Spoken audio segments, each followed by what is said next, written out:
হাগ্ৰামা প্ৰমোদৰ সন্মুখত নতুন প্ৰত্যাহ্বান প্ৰাক্তন এনডিএফবিৰ উদ্যোগত নতুন ৰাজনৈতিক দল গঠন সমাগত বিটিএডি নিৰ্বাচনৰ প্ৰাক্ষণত বড়োভূমিৰ ৰাজনীতিত নতুন মূৰ হাগ্ৰামা মহিলাৰীৰ নেতৃত্বাধীন বিপিএফ আৰু প্ৰমোদ বড়ো নেতৃত্বাধীন ইউপিপিএলক হলঠেকত পেলাই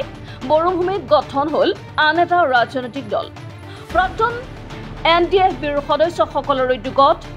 অল্টাৰনেটিভ পাৰ্টি অফ বড়োলেণ্ড নামৰ আঞ্চলিক ৰাজনৈতিক দলটো গঠন কৰা হয় নতুন ৰাজনৈতিক দলটোৰ সভানেত্ৰী হিচাপে নেতৃত্ব দিব ডক্টৰ অঞ্জলি দৈমাৰীয়ে আনহাতে সম্পাদক পদত প্ৰদীপ কুমাৰ ব্ৰহ্ম আৰু সাংগঠনিক সাধাৰণ সম্পাদক পদত জগদীশ বসুমতাৰীক দায়িত্ব দিয়া হৈছে বাক্সাৰ বৰবৰীত থকা এনডিএফবিৰ শিবিৰত অনুষ্ঠিত এখন সভাত গঠন কৰা হয় নতুন আঞ্চলিক দলটো বিটিচিত থকা ৰাজনৈতিক দল ইউপিপিএল আৰু বিপিএফৰ বিকল্প হিচাপে গঠন কৰা হয় এই দলটো নতুন ৰাজনৈতিক দলটোৱে প্ৰমোদ বড়ো আৰু হাগ্ৰামা মহিলাৰীৰ সন্মুখত তীব্ৰ প্ৰত্যাহ্বানৰ সৃষ্টি কৰিব বুলি ৰাজনৈতিক মহলত চৰ্চা লাভ কৰিছে বিটিচিবাসী ৰাইজৰ কাৰণে বিটিচিবাসী ৰাইজৰ সকলো সমস্যা সমাধানৰ কাৰণে সকলো জাতি জনগোষ্ঠী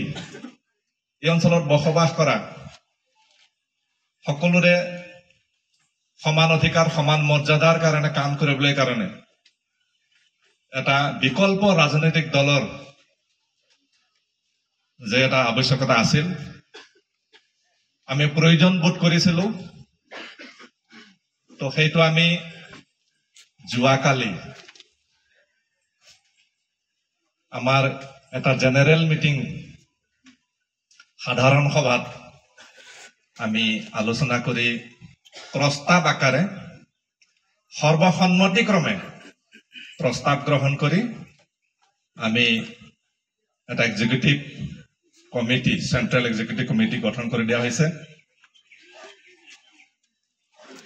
ইয়াৰ পিছত এটা পূৰ্ণাংগ কমিটি গঠন কৰা হ'ব তো প্ৰথম পৰ্যায়ত আমি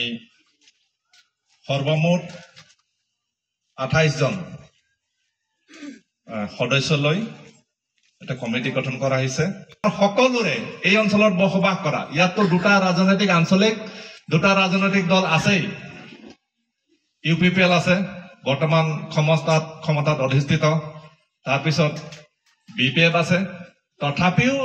যে এটা বিকল্প ৰাজনৈতিক দল আমাক দৰকাৰ আছে বিকল্প এটা ব্যৱস্থা দৰকাৰ আছে তো অল্টাৰনেটিভ ৰাজনৈতিক দল যোৱাকালি গঠন কৰিলো যোৱাকালি গঠন কৰা সদ্য ঘোষিত সদ্য মানে ঘোষণা কৰা হোৱা নাই এতিয়াও ঘোষণা কৰা হ'ল এতিয়া তো এই ৰাজনৈতিক দলটোৰ নাম হ'ল alternative party of Bodoland APB আৰু এই দলটোৰ এক্সিকিউটিভ কমিটি গঠন কৰা হৈছে যিখিনি বিষয়ববীয়া আমি লৈছো তেওঁলোকৰ নামটো মই ঘোষণা কৰিব বিচাৰিছো এই দলটোৰ প্ৰেচিডেণ্ট হ'ল ডক্টৰ অঞ্জলি দৈমাৰী